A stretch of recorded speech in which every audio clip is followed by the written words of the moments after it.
At How It's Made, we pride ourselves in showing you the nuts and bolts of how everyday items are made. So it's about time we visited a real nuts and bolts operation. We sure couldn't do without these tiny but essential pieces of hardware. If only they weren't so darn easy to lose. Nuts and bolts are made from what's called steel wire rod. After spending up to 30 hours in a furnace to soften it enough to be worked, the wire rod goes into a bath of sulfuric acid to remove any rust particles. It's rinsed in water, then coated with phosphate, a chemical compound. This prevents the steel from rusting before the bolt forming begins, and lubricates the steel to make forming easier. They form the bolts by cold forging, shaping the steel at room temperature by forcing it through various dies at high pressure. The forming machine first straightens the wire rod, then cuts it into pieces slightly longer than the bolt length. The extra will become the bolt head. Each piece goes through a die that makes it perfectly round, then through a series of dies that progressively shape the head of the bolt on one end. The machine heads up to 300 bolts per minute. Here's what the heading stages look like in slow motion.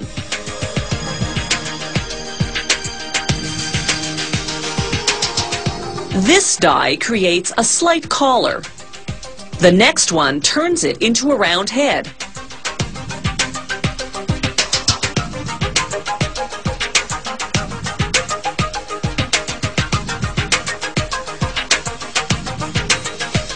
Then the last die transforms that into a hexagonal head, the most common shape.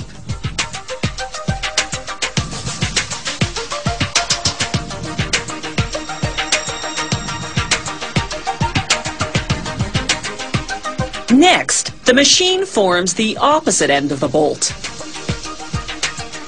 A tool called the pointer shapes the bottom of each bolt, creating what's called the chamfer, the part the nut catches onto. Here's the bolt before and after the chamfer. The bolt needs threads to enable the nut to screw onto it. Once again, they use the cold forging method.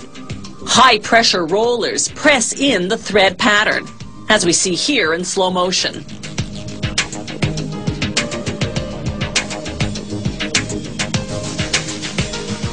This is the actual speed, up to 300 bolts per minute. During each production run, they take several samples to verify dimensions. They use various measuring devices, a micrometer to check the bolt's length, calipers to measure the width of the head, and a ring gauge to check the threads. To make the nuts, they use a process called hot forging. They cut steel bars into small pieces known as slugs, then heat them to 1200 degrees Celsius to make them malleable. As we see here in slow motion, hydraulic hammers punch the slugs into hexagons, while a die pierces the hole.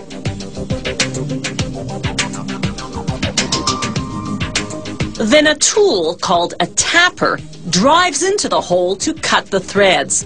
That black liquid is a lubricant oil to minimize the wear and tear on the tappers. The nuts and bolts now go into an oven at 870 degrees Celsius for about an hour.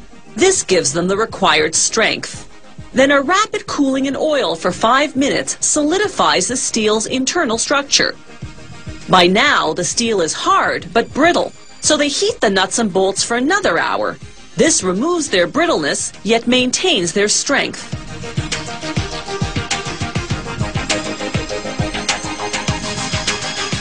The quality control team pulls samples off the line, measuring how much force it takes to break them.